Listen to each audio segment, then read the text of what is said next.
This episode was recorded at Spotify Studios, LA.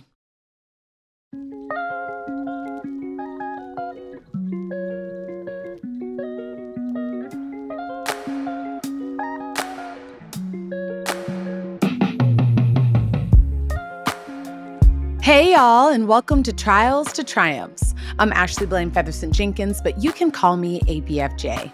This week, Emmy-nominated actress and human rights advocate Angelica Ross talks to me about embracing her essence and turning her privilege into power.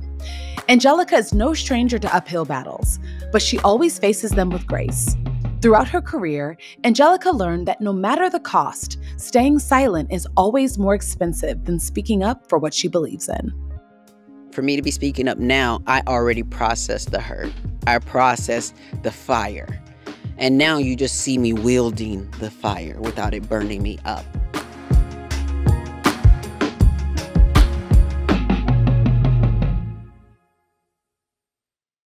Well, welcome to the pod, Angelica. Well, thank you. Thank you for the invite. Okay, I am so excited you're here. Let's start with telling the audience the story of when and how we met. Can you share? Do you remember? Was it at the Emmy party? Yes, that is where we met. That's the first time we met. Yeah. So it was like a before the Emmys or night before the Emmys or night after the Emmys or something going into the Emmys, one of them parties. Yeah. And, I think I just kind of fangirled a little bit.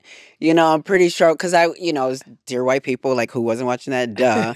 But I feel like, especially as a dark-skinned girl, like when you see yourself reflected in media and see other girls, I immediately latched onto your story, latched onto you, was just following everything. And so then when we got to meet and you were actually cool and not like standoffish, it was great. Yeah, and I just feel like we've been connected ever since. Yeah. We've always just been so supportive of one another. And I really appreciate that because, no, seriously, it is nice to know when you out here in these streets, that you got some people supporting that you have support. Yeah. And that you have people that see you. Yeah. I think I talk a lot about that on the podcast. Like, it's so important to be and feel seen. And it's something that it's not until you're not seen that you realize how valuable that is. Yeah. All right, let's start at the beginning. What did Wisconsin give you? Ooh, Wisconsin gave me a lot. Wisconsin gave me such a, really good fertile ground. I feel like I'm such a good mixture of like middle of America sort of foundations. I didn't get any kind of, obnoxious accents or anything. Not that some of y'all got some obnoxious accents, but just saying I appreciate the kind of it allowed me to understand that a place like Wisconsin, when I told people I come from Wisconsin, they'd be like, the black people in Wisconsin? And it allowed me to understand from the jump that there's a hood everywhere in America. And I grew up in one of the hoods in Wisconsin. In Racine, Wisconsin, it was such a small town, but it was in between Milwaukee, Wisconsin, and Chicago, Illinois. And so the thing about that is, not only did I sneak away to both of those cities to do my dirt as soon as I got 16 and got a driver's license, but Racine was a kind of a hideaway spot for a lot of drug and gang activity in between the big cities. So as they were going back and forth doing whatever, Racine was like a good hot spot. So many times, I had to go in the house very quickly because there were drive-by shootings in our neighborhoods very often. Prostitution, drugs, like everything in our neighborhood. So kind of navigating that space with two parents in my home who both worked, it was not easy. But one thing that I can always recognize is all of my privileges, meaning having access to academia and doing okay in academics, having two parents in the home, having a vehicle for whatever, even though I couldn't do no extracurricular activities unless I could find my way to and from those activities. So I count all of that as privileges, but I also understand gay, straight, trans, or whatever. We grew up in the same hoods. We grew up navigating a lot of the same issues. And so we have to understand that we are family, we are community, and the only way we're going to actually get out of the circumstances that have been placed on our communities, on us, is if we work together. Wow. I want to go back to that, but before we get there, what space, if any, did you have in your youth to work out your identity?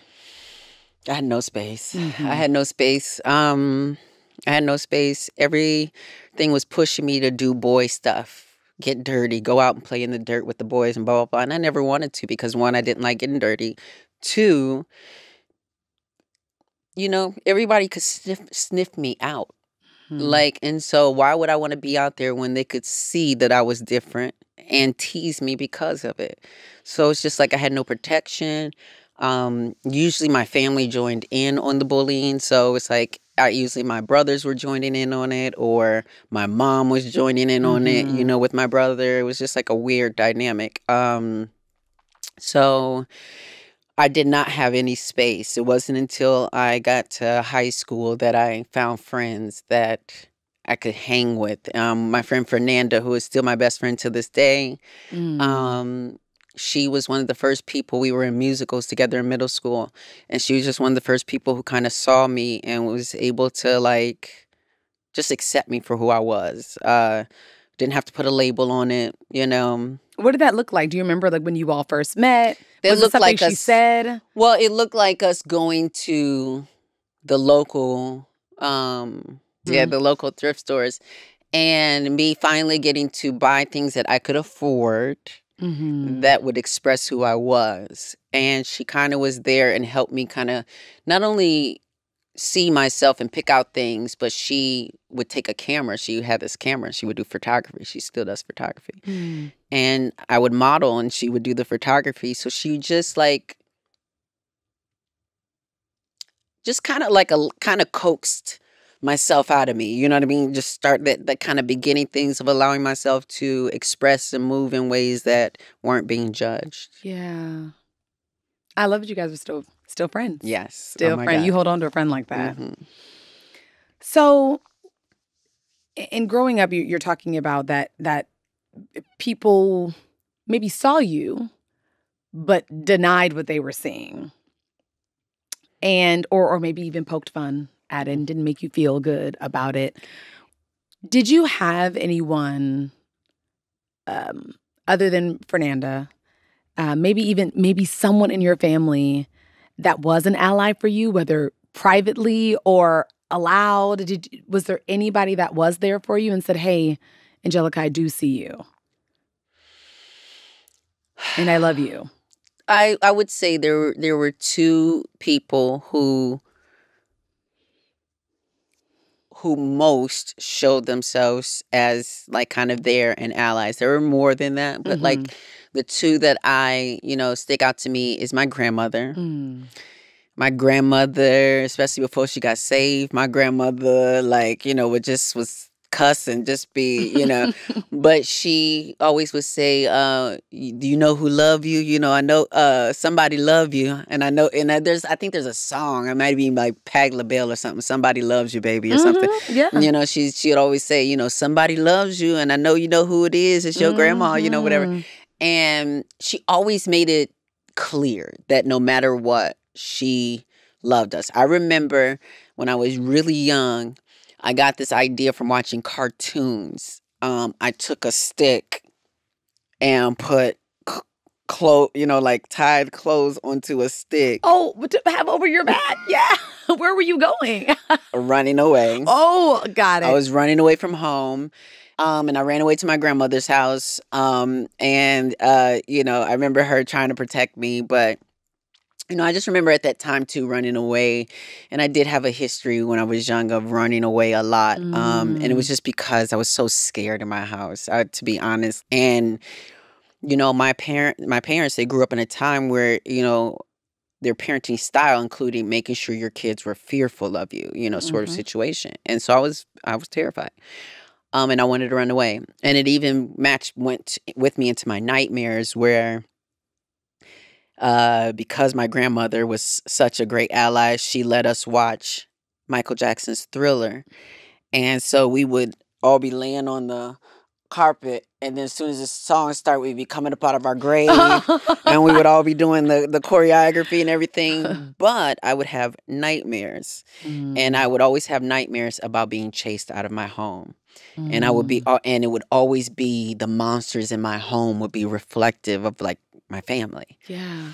And I would always wake up as I was like jumping over this cliff or something like that. So, for me growing up, I just felt like I was surrounded by people who who didn't support me, who I feared for the most part. So it was my grandmother, and there was my Aunt Geneva, who passed away from cancer several years ago. And she was a recording artist. She had a recording contract with like Interscope Records with this girl group or whatever, but she had kids, and so like flying back and forth and trying to make it work. Yeah. I remember names of like 8Ball and MJG, 8Ball and some rappers that were around at that time, and she had a dream, and so she was that one for me that reflected doing things different than working at the factory or doing the local thing or whatever. Even though she didn't get to like ultimately live that full dream, one thing that I now move deeply in my spiritual practice, because I'm a Nichiren Buddhist. And so when we chant, at the end of our chanting, we have this space in which we kind of sing good vibes to those who have passed away. And that the essence of who they are is reborn into an even better state or what have you. But I always like to think as well, the best way to honor someone is to take something about them and make it live on. So like my aunt's passion for music lives on in me. I remember all the times that we duetted together and all the moments that, she shared with me and pushed me and affirmed me. I remember she was actually one who told me when I transitioned, listen, I love you. I just want you to be safe. So I understand that this is how you're living, but I'm telling you, wear a baseball cap when you're driving at night. You do not want to be seen as a Black woman driving at night. Wow. She wears a baseball cap. So this was how the things that she would tell me to be safe, to stay safe, is to... That's love. It's not only is it love, but what I know is that I missed out on a lot more of what the women in my life could have shared with me that would have kept me safe along the way. Wow. And, you definitely are honoring her by living your dreams in every way that you can, honoring your musical gifts. Absolutely. And the recording artist and you. Absolutely. That's beautiful. I love that. So get us to when you were 17 and joined the Navy. I got to know how we got there. Wow. I mean, we got there because, again, I was folding to the pressure, And so from the bullies at school to the messages at church to the messages in my own home was about don't be gay. And that's an abomination, and it's a sin, or you're possessed, or it's a perversion, or it's all these negative things. So I'll be damned if I didn't try every single thing. Yeah. I tried fasting. I tried prayer. I even tried it so much that I skipped lunch to whole Bible study. I was known as a Bible thumper throughout high school. I tried to pray it away. I did so many things. And then I thought, the military. I thought, okay, maybe that'll straighten me out. Wow. I'll find a wife, have some kids. You know, I was like, I want to be all that I can be. Angelica. I want to be all I can be. Wow. So I tried, and I went to the military. Wow. That was not, I'll say this, it was not the best decision. But I will say that I love my life. I love my life. I love every chapter of my life. Now, in hindsight, I really, really do. Because it says so much about me. It does. It says so much about our environment. So there's a simultaneous story that is and isn't being told. And it is one where I am willing and able to work for my freedom, to work for my place in this world, to learn to be better and do better and communicate my value. But what I learned is I'm willing to stand up just as I am today, as you people heard me all across my platform, whether I've been in Hollywood, out of Hollywood, adjacent, whatever. You hear me talking about bodily autonomy and abortion rights, bodily autonomy with trans rights, white supremacy and the pushback on that, police brutality. You hear me talking about all of these things. Yeah. So I am willing to stand up for everyone.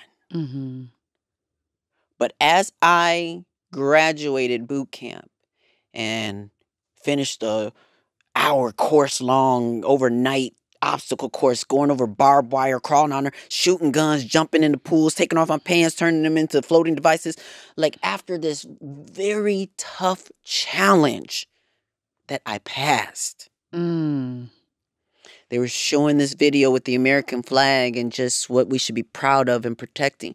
And in that same moment, I just felt this sense of like sadness.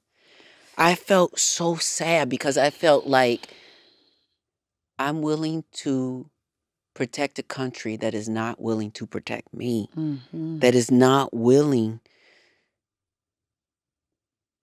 to value my life as an American. And I had to sit, it was like a seed that was planted in me that I think now the ways in which things are blossoming for me are the same ways in which anyone else who has joined the military and then gone on to serve in politics understands what we're fighting for. Also understands what is being asked of people when they even join into the military, and to understand the systems that are in play that advertise to Black and brown communities that this is one of the ways out. I deserve life. Yeah. I deserve autonomy over my body. So I want to talk about what recently happened with you calling out your experience working on American Horror Story 1984. Now that we're chatting, it actually is it made sense to me when I saw it, obviously. But now I understand it even more. Because what I wanted to ask you was, what got you to the point of where you wanted to speak out publicly? Yeah. But now I realize if you are someone who is in constant practice, who's in constant awareness of yourself, who is unafraid, then it wasn't at random, and it was not something you just woke up one morning and was like, I guess I'll get this off of my chest. It was everything you do, Angelica, I'm realizing, is purposeful. And the truth about that... Even when I know there's fire on the other side. Even when you know there's fire on the other side. And what I'm realizing, the truth about that is that that's the life that we all should be trying to live. A purposeful life. A life where everything is used. Nothing is wasted. Mm-hmm. I don't regret the words that come out of my mouth because I intended for them to come out of my mouth. It's funny because, whether I've learned to get comfortable doing podcasts, doing, media interviews where I have to do short form or whatever. Mm-hmm. I used to be so afraid of what would come out of my mouth. And it wasn't because of me embellishing ever. It was always because I always knew that I would need to have the strength to deal with the conversation. What followed. Yeah. What follows. And so, the reason why I chose to speak up on that one situation is because, honestly, the timeline is just so tricky for people to understand. And I think that, so it's like, why didn't she speak up soon? It's always like, when did she... You have to understand that, number one, for me to be speaking up now, I already processed the hurt. I processed the fire. And now you just see me wielding the fire without it burning me up. I'm not in a space where I would just say and do anything to just whatever. No, I set this environment intentionally, and I know exactly what I'm doing. I don't give a damn about whoever feels any kind of way about it will not offer me a job. Ooh, you understand what I'm saying? Like, that's not any of my focus. What it was I have an agent, I have a manager, I had a publicist, all these things. And actually, I should say I had a manager because I end up letting almost my entire team go. Mm-hmm. And after this? Mm-hmm. Wow. And it was a gradual process, and it was me having very honest conversations with everyone on my team about how I felt. See, people out there like, well, if Marvel will call, shoot, you just gonna have to, why ain't she just take it and see what happens and blah, blah, blah. Well, my agent is telling me that they could sue us if I say that I'm available for a job and then they call me back for American Horror Story and I'm in first position by contract. I'm always someone, again, who's trying to use what I have and what I'm given to create more. And so from Pose, then to American Horror Story, I went on to 1984.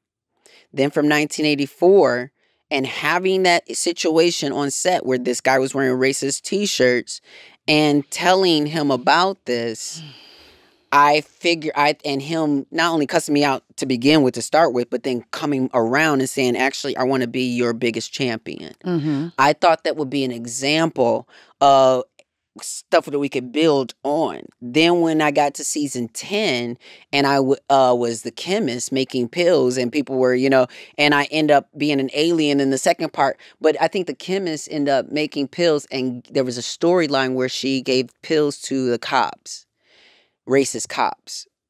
So there was a storyline in there that was kind of addressing white supremacy and police brutality.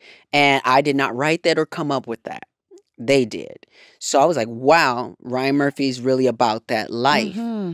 So as I'm sitting, so I email Ryan while we're getting ready for this season 10. And I said, hey, I hear that the second half is going to have aliens. If you don't know what you're doing with me yet, I'd love to be an alien. I say, yeah, because I knew I was already under contract. So whether they put me in or not, I was getting paid. Mm-hmm. I was going to get paid per episode. I forget what they call that, but I was going to get paid. So it was to their advantage to use me. Yeah. So they used me for that. He's like, hey, he sent me an email saying, hey, Angelica, I turned into an alien. I hope you're happy. I hope you love her, And so I did the alien. Then I emailed Ryan or talked to him about doing a all-black American Horror Story season. Now, again, a lot of people have stories around how this happened. This is how this happened. A fan on Twitter a while back was like pointing out the fact that there's not usually a bunch of us in the American Horror Story seasons. It's usually one or two, you know, and it would be great to have more of us in the season. So that's what I went to Ryan Murphy saying, well, what if we did an all-black American Horror Story season? I know later I was talking to T.S. Madison about it as well, and she was like, well, you know, we should do the Black Witches and blah, blah, blah, whatever. I didn't even get a chance to talk to him yet about what the theme would be. It was just, let's do an all-black American Horror Story season. So he told me, he emailed me and let me know, remember that July of 2020, remember that idea that you had, we're doing it, we're going to get a writer's thing together in the fall. So to understand the timeline of this is to understand that we had spent way too many months shooting season 10 of American Horror Story. We were now into July, where we should have been done a long time ago. We had started in January or something like that. So now we're into July. I'm still filming.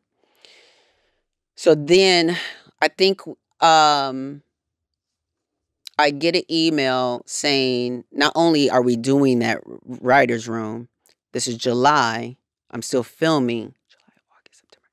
So I want to say that we end up finishing filming. I think I finished in like I might have finished in like November. It got late. It was like a late fall thing. We went way over. So because of that fact, they originally said we were going to finish season 10, and 2 weeks later, we were going to start filming season 11, which would have been this all-black American Horror Story season. I'm literally sitting in my alien costume, watching the director talking to one of the girls on set or whatever about the next season. And she's like, do you know what it is? Blah, blah. He's like, yeah, I can't really say. He's like, but, you know, I think it's going in a different direction, so I probably won't be directing. He's a white director. So he kind of looks at me. I'm like, yeah, I know about it, blah, blah, blah, whatever. Directors have been notified. Writings rooms have been created. I was told scripts had been created. 2 weeks turned into a month. We're going to give like a month and a half. Ryan needs a break because he's got so many shows going on. COVID mollywopped every one of them. Yeah. So doing production on all the shows was a task. 2 months turned into the beginning of next year. But I'm on hold to still do this. The 2020 email that happened before I started shooting, I want to say, American season 10, because basically the timeline is so wonky that... Because some of 2020 was out anyway because we were locked down. Correct. So I want to say basically 2021 is when we filmed season 10. As we're about to finish, everything got put... The timeline is so wacky because basically... we're on hold for 11. That happened to a lot of people, yeah. So for season 11, so basically the email that folks saw that I put out that was February of 2022 or something like that, saying, hey, not sure if we decided what the theme is going to be, but if it's still going to be all black, I would love to be considered as a producer. I think I could add a lot to the plate and blah, blah, blah. That's when I didn't find out until that March that I wasn't coming back at all. And so Ryan Murphy, who totes us out as the trans people he's loves, helps, respects, this, that, and the third, whatever, we're friends, that, you know, whatever is the perception. But I don't get a phone call, an email, or nothing within that whole time to let me know. Even though I had been calling business affairs because Marvel was calling at the time. I had auditioned for Marvel for 3 years. And finally they were like, okay, we've got something for you. What's your availability? Are you available for these dates to shoot? And I kept calling. And when I called in the beginning, they said, as far as we know, you're still going back. So they were basically telling me I can't say that I'm available because I would be breaking the contract. Yeah. So I'm being led up into the moment and then being told I don't have a job. And then Marvel's gone. And so now the only thing I had through that year was obviously my brand deals and different things that I do with that and playing Roxy Hart on Broadway in Chicago. And I just made the most out of, my opportunities in that year. But instead of complaining about it then, my team, and I think rightfully so, was like, your energy will be best suited pouring into these opportunities right now. You don't want to bring negative, like, we got to figure out what your next job is, all this kind of stuff. Like, it's Ryan Murphy. What are you going to say? Blah, blah, blah. But then to watch Ryan Murphy,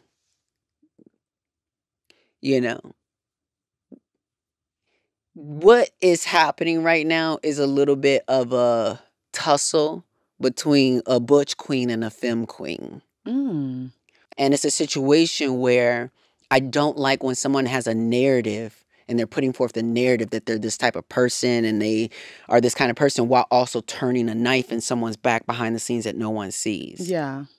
So as I'm being replaced on American Horror Story, again, in the sense of I have a contract that I'm under, that they could utilize or pick up the option for.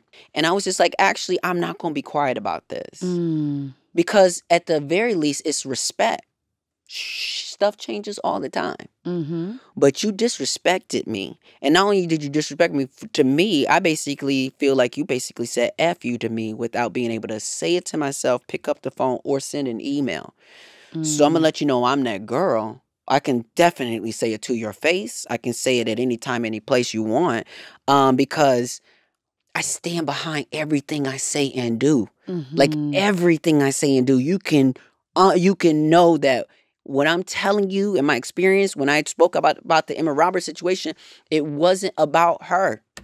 It's not even just about her. It's about the fact that you're a Black woman on set. And there are so many white women actors who want to compare themselves to the struggle of you being a Black a woman actor, like y'all just women in this together, when there's a lot of white women taking up space and being violent about how they're taking up that space. Yeah.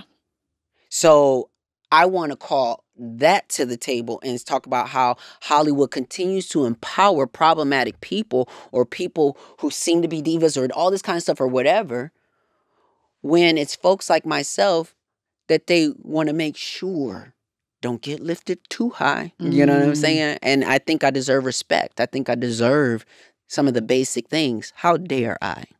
Yeah. The audacity.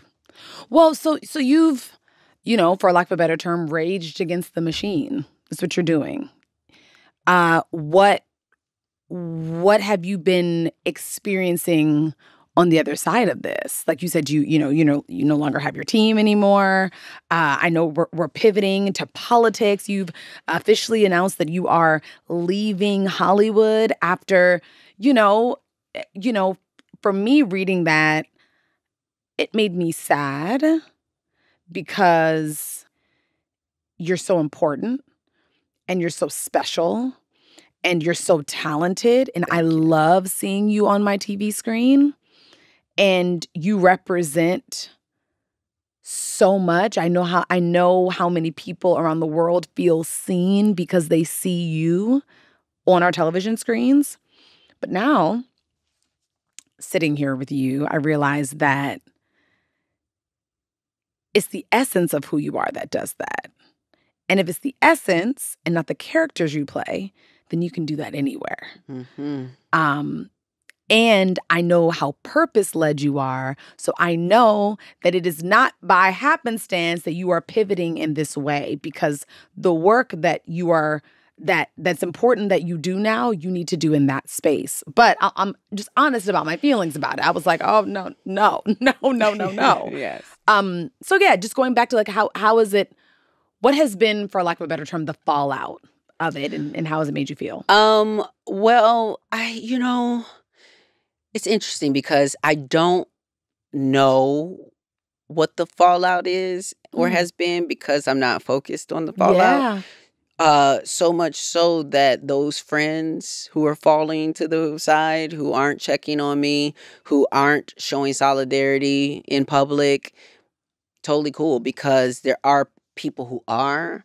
And so it's totally okay. You know what I mean? All of it's okay because I understand everybody's moving to the best of their ability and what they know and don't know. Yeah. But what I know is I get a lot of private texts. I have a lot of texts from a lot of people who are saying how brave I am. I have text messages from people who've worked in Ryan Murphy land who are like, "Thank you for speaking up. I've had a bad experience too." You know, I've had several people reach out to me on that aspect, and have told me their horror stories or what have you. And so I think it has made other people feel like maybe they don't have to accept. Just accept what the treatment and the situations. I've seen a outpouring of love, oh my goodness, from not only community members, but just Black people who get it, who understand what I'm really doing. And they're like, oh, like LGBTQ aside and all the things, this is someone who is recognizing their value beyond any outside opportunity anyone could hand me or give me.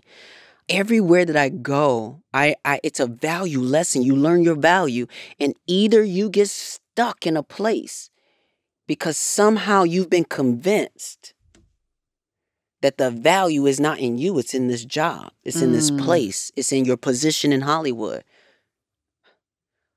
And that's what infuriated me the most because I thought, shame on me though, but I thought that I was being seen. I thought they saw how powerful I am. If you put me on your project, not only will I do the job of acting, but I'll bring something profound to the space and table. I will uplift not only the narrative, but when we then go on to tour and talk about it, I'll contextualize it about what this means for our society. Yeah. To think that you could co-opt my body like just an actor in a move here, go there, action, do this, do that. Now now cut. Now don't say too much. Don't talk too much about this. You want to keep a job, so don't get too radical. I've been told by even people in my own community who help open up doors, told me years ago, don't slow down. Don't be too radical in this space. So to be real, I've been metering myself for a minute. For a minute. So much so that I had got to a place where I was starting to get depressed because I didn't feel like could fully be myself in Hollywood and in these spaces. There were things that I cared about that other people did not care about. Or just, I don't want to use my platform for that. There were certain people who did not know how to use their power, like I know how to use my power, and were expecting me to exchange my power for privilege when I know how to turn privilege into power. That's good. You know, so this whole thing, I'm so excited. I'm so excited because that thing looks so big to y'all. That looks like the dream. That looks like, how could you give it up? Baby, because I know on the other side of the challenge that I'm going through right now is something even greater than I could even imagine. And not only that, but I will be feeling like I'm being actually used for the purpose that I was intended to be used for. Yes. For the unscripted changing of our culture. Because what I realize is whether you're in Hollywood or Washington, D.C., it's either musical theater or political theater. You understand what I'm saying? And so I know how to play this game. Yeah. Well, Angelica, what has been your takeaway from our conversation today? My takeaway is just how important it is to see and be seen, and to amplify the voices of those who are daring to tell the tale, are daring to speak up. Not everybody knows how. Not everybody knows when. Not everybody knows how much. Mm-hmm. But what I take away from this is do what you can. Do what you can. My takeaway, I actually have a couple. I have to share them all. But one of them is to remember that nothing's more important than my essence. Nothing. No title that I have, no job that I have. Who I am, what you feel when you're with me, what you take away from being with me is not only what's most important, but what will be left of me when my physical is no longer here. And that is so important. My other takeaway is the reminder that everything is used and nothing is wasted. Like, even the really hard times, the really beautiful times, of course, but like, I don't ever want to experience something in my life and say, why did that happen? Because I know that everything happens for a reason and that it'll all make sense one day. I just have to keep making sure that I'm putting one foot in front of the other and that I'm in alignment with my purpose. It's funny you say that because I do have a podcast launching in January called No Opportunity Wasted Now. And it just literally is about... It's just focus on making the most out of life's opportunities and challenges. Yes. It doesn't always have to be big. It can be in a small moment, but just understand that inaction, denial, fear, all of these things don't serve us as much as the courage to actually be present and to respond and to feel the moment. Like, our culture is just so focused on numbing ourselves through a lot of this stuff and but we have to have the courage. Yeah. Wow. You're a gift, Angelica. I'm so happy you're in my life. Thank you. Thank you. I honor you. Thank you. I cherish you. You matter. I see you. You're important to me. To all your friends. I am on my podcast. Exactly. Yeah. Hey, I'll look to camera too.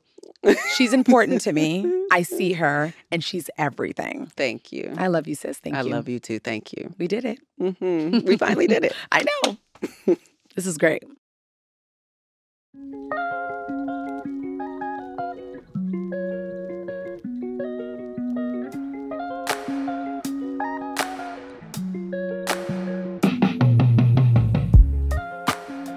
Thank you for listening. This podcast is produced by LWC Studios for OWN. The show's executive producer is Juleka Lantigua. Our managing producer is Fatima El-Swifi. Shanice Tyndall is our lead producer. Associate producer is Mona Hassan. Jordan Thompson is our marketing coordinator. This episode was mixed by Trin Lightburn. Michelle Baker is our video editor. This episode was recorded at Spotify Studios, LA. Promotional consideration, products and services furnished by Spotify.